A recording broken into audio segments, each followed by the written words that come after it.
रुद्र साक्षीला विचारतो, साक्षी कुठे काही असं तर नाही ना की तुझ्या आयुष्यात कोणी दुसरं आहे? साक्षी मध्येच बोलताना म्हणते, काय बोलताय तुम्ही? माझ्या आयुष्यात कोणीच नाही. माझा कधीच कोणी बॉयफ्रेंड नव्हता. हे ऐकून रुद्र हसतो आणि म्हणतो, मग ठीक आहे, म्हणजे मला चान्स मिळू शकतो. मी थोडंसं ट्राय करायला हरकत नाही ना? हे ऐकून साक्षीला लाज वाटू लागते आणि ती म्हणते, बस तुम्ही पण ना. रुद्र म्हणतो, असं नाही की माझं कधी कोणाशी काही नव्हतं. कॉलेजमध्ये थोडंफार होतंच, पण गेल्या काही वर्षांपासून माझ्या आयुष्यात कोणीच नाही. रुद्र साक्षीला म्हणतो, मी आपलं नातं पुढे न्यायचं ठरवलंय. खरं तर मला पहिल्याच नजरेत तू आवडली होतीस. आपल्या लग्नाची परिस्थिती काहीही असो, पण सत्य हे आहे की आपण आता पती पत्नी आहोत. इतक्यात रुद्रचा फोन वाजतो. फोनवर कुणाशी तरी बोलून झाल्यावर तो साक्षीला म्हणतो, चला आता आपण जेवण मागूया. गप्पा मारताना वेळ कसा गेला कळलंच नाही. बोलण्यात दोघांचं इतकं लक्ष गेले की त्यांना कळलंच नाही की ते दोघं ब्लँकेटमध्ये अगदी एकमेकांच्या जवळ बसले आहेत. जेवण आलं. दोघांनी जेवण केले. जेवण झाल्यावर झोपायची तयारी करत असताना साक्षी म्हणते, मी हॉटेल स्टाफला फोन करून अजून एक ब्लँकेट मागवते. आपण मागवायचं विसरलो. रुद्र हसत म्हणतो, असू दे ना साक्षी, हे ब्लँकेट खूप मोठं आहे. एका बाजूला तू झोप, दुसऱ्या बाजूला मी झोपतो, रात्रीसारखंच. रात्री दिवे बंद करूनही दोघं लहान सहान गप्पा मारत राहतात. त्यांना एकमेकांची कंपनी खूप आवडत असते. सकाळी साक्षीला जाग येते तेव्हा ती स्वतःला रुद्रच्या मिठीत सापडते. ती हळूच बाहेर पडायचा प्रयत्न करते, पण तिच्या हलण्यामुळे रुद्रचीही झोप उघडते. रुद्र म्हणतो, प्लीज यार अजून झोप ना. एवढ्या सकाळी उठायची काय घाई आहे? असं म्हणत तो तिला पुन्हा घट्ट मिठीत घेतो आणि झोपून जातो. साक्षीला काही समजत नाही की काय करावं. ती फक्त डोळे बंद करून पडून राहते आणि झोपण्याचं नाटक करते. रुद्रही डोळे बंद करून पडलेला असतो, पण दोघांनाही झोप येत नसते. रात्री साक्षी त्याच्या मिठीत शांत झोपली होती, पण आता जागे असताना परिस्थिती वेगळी वाटत होती. रुद्र हळूच म्हणतो, तुला काही प्रॉब्लेम तर नाही ना? साक्षी हळूच म्हणते, नाही. रुद्र म्हणतो, माझ्या मते सियाच्या चुकीची शिक्षा आपण एकमेकांना देणं योग्य नाही. जे झालं ते झालं, आणि तसंही तू खूप गोड आहेस. रुद्रच्या तोंडून हे ऐकून साक्षीच्या हृदयाची धडधड वाढते. तिला हे ऐकायला खूप छान वाटत होतं. ती काहीही बोलत नाही, फक्त रुद्रच्या छातीवर डोकं ठेवून पडून राहते. तिने त्याला दूर सारण्याचा कोणताही प्रयत्न करत नाही. असंच झोपेत दोघं पुन्हा गुंग होतात. थंडीत असं कोणाच्या मिठीत झोपणं वेगळाच अनुभव असतो. सकाळी 5 वाजता गजर वाजतो आणि दोघं उठतात. रुद्र म्हणतो, अरे यार तू झोप ना अजून, तुझी कोणती मीटिंग आहे? मला लवकर जावं लागेल, कोणाशी भेटायचं आहे. तो उठून बाथरूममध्ये जातो. तो बाहेर आल्यावर साक्षीने चहा मागवलेला असतो. साक्षी म्हणते, तुम्ही तयार होण्याआधी चहा घेऊन जा. तुम्ही किती वाजता परत येणार? रुद्र म्हणतो, शक्यता आहे की दुपार होईल. आणि हो, आज अंघोळ कर, काल केली नाहीस. हसत साक्षीला अजून म्हणते, हो ठीक आहे. रुद्र शरारती हसत म्हणतो, तसं रात्री झोप चांगली लागली ना? साक्षी हळूच हो म्हणते. रुद्र हसत चहा पितो आणि साक्षीकडे बघत राहतो. साक्षीला अजून नजर चुकवते. रुद्र मीटिंगला निघताना साक्षीच्या जवळ जातो. तिच्या कपाळावर हलकं चुंबन घेतो आणि हसत म्हणतो, बाय. साक्षीसाठी हा एक नवा अनुभव होता. साक्षीच्या पोटात फुलपाखरू उडू लागली. तिला आपल्या पोटात एका बाजूला गोड गोड वाटू लागलं. बराच वेळ ती तशीच बसून राहिली. रुद्रच्या निघून गेल्यानंतर साक्षी अंघोळ करून बाहेर येते. ती बाथरूममधून रुद्रची शर्ट घालून बाहेर येते, जी तिच्या गुडघ्यांपर्यंत होती. ती तशीच शर्ट घालून आपलं सुटकेस पाहत बसली होती. तेवढ्यात कुणीतरी दरवाजा उघडतो. साक्षी एकदम दचकून बघते. रुद्र आत येतो. त्याला पाहून साक्षी म्हणते, अरे तुम्ही तर दुपारनंतर येणार होतात ना? साक्षीला अजिबात आठवत नाही की तिने रुद्राची शर्ट घातली आहे. रुद्र हसत तिच्याकडे पाहू लागतो. साक्षीला अचानक आठवते की तिने रुद्रचा शर्ट घातला आहे. ती पटकन बाथरूमच्या दिशेने पळू लागते, पण रुद्र तिचा हात पकडतो. तो तिला स्वतःकडे ओढतो आणि साक्षी थेट त्याच्या छातीला लागून जाते. साक्षीचं हृदय बुलेट ट्रेनसारखं धडधडू लागतं. रुद्र तिला हलकंसं वर उचलतो. ती आपला चेहरा वर तर करते, पण तिची नजर खाली झुकलेली असते. रुद्र तिच्या जवळ जातो आणि तिच्या ओठांवर हलकंसं चुंबन घेतो. साक्षीला अजून त्याच्या छातीवर चेहरा लपवते. रुद्र हसत म्हणतो, मी माझी फाईल विसरलो होतो, ती घ्यायला आलोय. तासाभरात परत येतो आणि हो, जी माझी शर्ट घातली आहेस ती काढू नकोस. अशीच राहा. साक्षी त्याच्या छातीला टेकलेली असते. ती हळूच विचारते, का? रुद्र हसत म्हणतो, मी आलो की सांगतो, ठीक आहे? आणि तो निघून जातो. साक्षी तशीच बसून विचार करत राहते, आत्ता काय करू? शर्ट बदलली तर रुद्र रागवेल, आणि अशीच राहिले तर मला त्याच्यासमोर लाज वाटेल. 2 तासांनी रुद्र परत येतो. तो रूममध्ये शिरतो आणि पाहतो की साक्षी ब्लँकेटमध्ये बसून मॅगझिन वाचत आहे. तिने अजूनही त्याची शर्ट घातलेली आहे. हे पाहून रुद्रच्या चेहऱ्यावर एक सुंदर हास्य उमटतं. साक्षी त्याला पाहून लगेच उठते. ती हळूच म्हणते, तुम्ही आलात? रुद्र शांतपणे तिच्या दिशेने जातो. साक्षी हळूहळू मागे सरकते. ती मागे जात जात थेट भिंतीला टेकते. ती पाहते की आता मागे जाण्यासाठी काहीही जागा उरलेली नाही. रुद्र तिच्या अगदी जवळ जातो. तो दोन्ही हातांनी तिचा चेहरा हलकासा धरतो आणि तिच्या ओठांवर हलकंसं चुंबन घेतो. साक्षी लाजून लाल होते. तिचे गाल जणू काही तापलेले असतात. तिच्या कानातून जणू गरम वारा बाहेर येतोय असं वाटतं. रुद्र तिला विचारतो, काही आक्षेप तर नाही ना? कारण माझं तुला प्रेम करण्याचा पूर्ण हक्क आहे.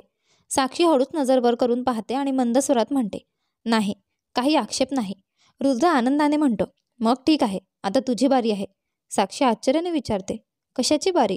रुद्र मिश्किल हसत म्हणतो, अगं किस करण्याची. साक्षी लाजून म्हणते, मी इतकी बेशरम नाही. रुद्र हसून म्हणतो, म्हणजे मी बेशरम आहे का?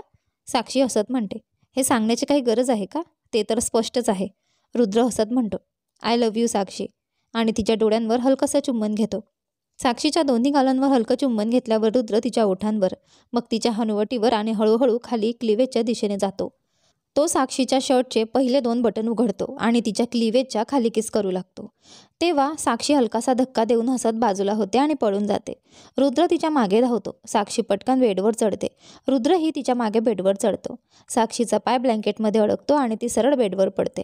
रुद्र पटकन तिच्या वर येतो आणि तिला पकडत म्हणतो, बोल आता, कशी पळणार? आता तर पूर्णपणे सापडलीस जान. तेव्हाच दरवाजाची बेल वाजते. रुद्रला उठून पाहावंच लागतं. दार उघडल्यावर हॉटेलचा वेटर उभा असतो. तो म्हणतो, मॅडम तुम्ही खाण्याची ऑर्डर दिली होती. सॉरी, उशीर झाला. वेटर सामान ठेवतो आणि निघून जातो. साक्षी रुद्रला म्हणते, चला चहा आणि स्नॅक्स घ्या. तुम्ही सकाळपासून किती बिझी होता. रुद्र मिश्किल हसत म्हणतो, बरोबर आहे, पण अजून आपल्या दोघांच्या बऱ्याच गोष्टी करायच्या आहेत. आधी चहा आणि स्नॅक्स घेऊ, मग पुढचं बघू. तो साक्षीकडे एक शरारती नजर टाकतो. साक्षीला अजून इकडे तिकडे पाहू लागते. चहा झाल्यावर रुद्र टीव्ही लावतो. तो लोअर आणि टी शर्ट घालून ब्लँकेटमध्ये साक्षीच्या बाजूला येऊन बसतो. चल साक्षी, एखादी चांगली मूव्ही बघूया, तो म्हणतो. साक्षी चॅनल बदलू लागते. रुद्र हसत म्हणतो, अगं त्या दिवशी जी मूव्ही आपण अर्ध्यात सुटली होती तीच लावूया. तो साक्षीच्या हातातून रिमोट घेतो आणि रोमॅन्टिक मूव्ही लावतो. साक्षी त्याच्या छातीवर डोकं ठेवून झोपते आणि दोघंही मूव्ही बघू लागतात. रुद्र अचानक म्हणतो, मला असं का वाटते की सगळे लोक आपल्या प्रेमाचे शत्रू बनलेत? साक्षी हसत विचारते, असं का म्हणताय? रुद्र वैतागून म्हणतो, अगं मी जरा तुला प्रेम करायला लागलो की कोणाचा तरी फोन येतो, नाहीतर कोणीतरी दारावर येतं. साक्षी हसत म्हणते, तर काय झालं? मी कुठे पळून चालले आहे? मी इथेच आहे ना तुमच्याजवळ. रुद्र तिच्या चेहऱ्याच्या अगदी जवळ जातो. गोष्ट तर तुझी खरी आहे. तो साक्षीला उत्कटतेने किस करू लागतो आणि साक्षीही त्याला साथ देते. रुद्रचा एक हात हळूच साक्षीच्या शर्टच्या आत जातो, पण त्याआधीच त्याच्या फोनवर समर जिजूचा कॉल येतो. रुद्र वैतागून म्हणतो, जिजूला आत्ताच फोन करायचा होता. तो फोन उचलत नाही. तेव्हा साक्षी म्हणते, कदाचित काही महत्त्वाचं काम असेल, उचलून तर बघा. रुद्र म्हणतो, माहिती आहे मला त्यांचं महत्त्वाचं काम, मी नाही उचलत. तो पुन्हा साक्षीच्या चेहऱ्याच्या जवळ झुकतो, पण साक्षी त्याला हलकासा धक्का देऊन स्वतः फोन उचलते. समोरून समर जिजू म्हणतात, तुमचा नंबर काय आहे? मी आणि डिंपल तुमच्या हॉटेलच्या खालच्या फ्लोअरवर उभे आहोत. हे ऐकताच रुद्रला जणू अटॅक येतो. तो रूम नंबर सांगतो आणि ते म्हणतात, आम्ही येतो आहोत. साक्षी पटकन बाथरूममध्ये कपडे बदलायला जाते आणि रुद्र खोली आवरायला घेतो. थोड्याच वेळात समर आणि डिंपल रूममध्ये येतात. काही वेळाने जसविंदरचा फोन येतो आणि ती रुद्रला खाली कोणाशी तरी भेटायला घेऊन जाते. समर म्हणतो, तुम्ही दोघं खाली जा, मी आणि साक्षी इकडेच थांबतो. खाली गेल्यानंतर 1 तास होतो, पण जसविंदर तिच्याशी भेटायला नेलं होतं ती व्यक्ती अजूनही येत नाही. रुद्र डिंपलला म्हणतो, चला आपण निघूया. साक्षी आणि जिजू वरती आपली वाट पाहत असतील. ते दोघंही वर जातात. रुद्र म्हणतो, मला अजूनही समजत नाही हे लोक का आले होते. साक्षी हसत म्हणते, चहा प्यायला, आणखी कशासाठी? रुद्र म्हणतो, खरंच मला अजिबात कळलं नाही. हे लोक आले आणि निघूनही गेले. साक्षी म्हणते, असं फार विचार करू नका. त्याआधी अजून कोणी येण्याआधी बोला, काय विचार आहे? रुद्र मिश्किल हसतो, इरादे तर माझे खूप मोठे आहेत, पण वाटत नाही की कोणी पूर्ण होऊ देईल. पण साक्षी, आता मला सांग, तुझा काय इरादे आहेत? ते मला काही साधे वाटत नाहीत.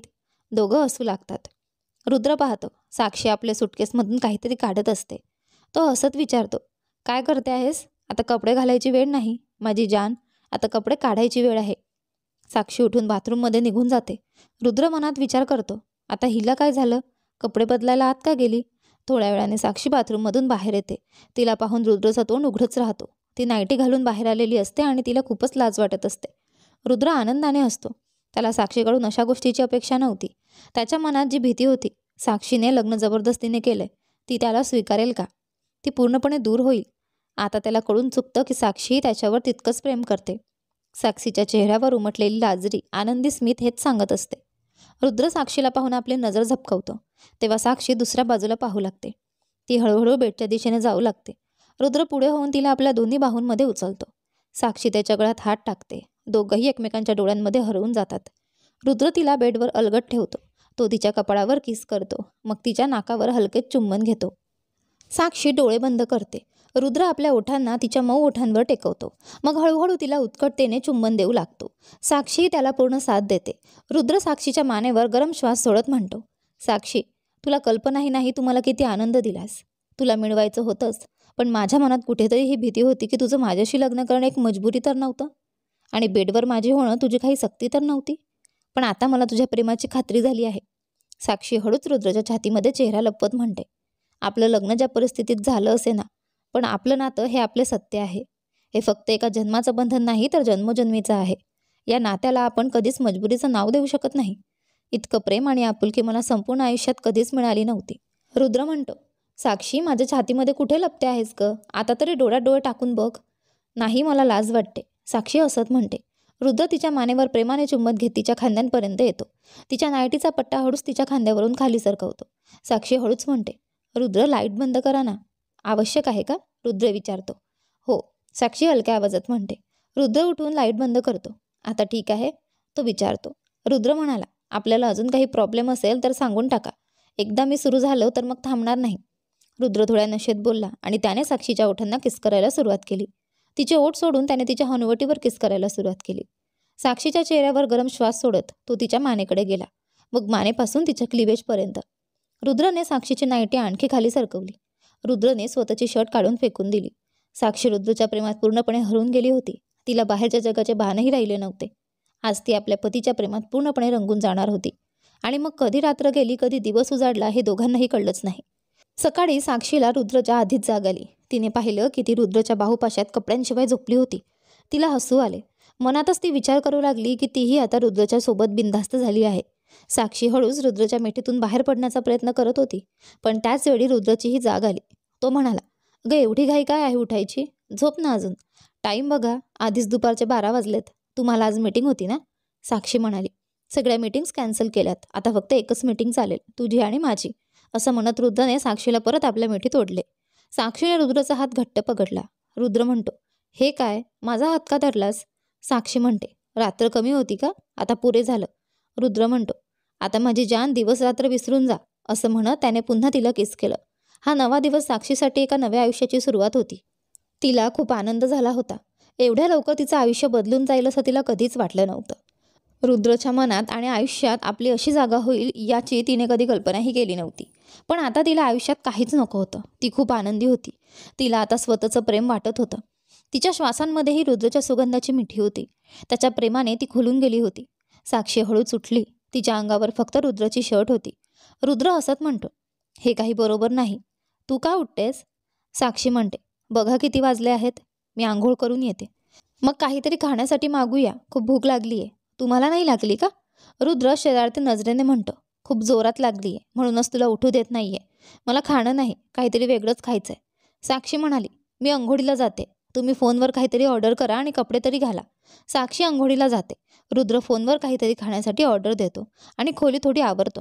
तो खोली आवरत असतानाच कोणीतरी दरवाजा ठोठावतो.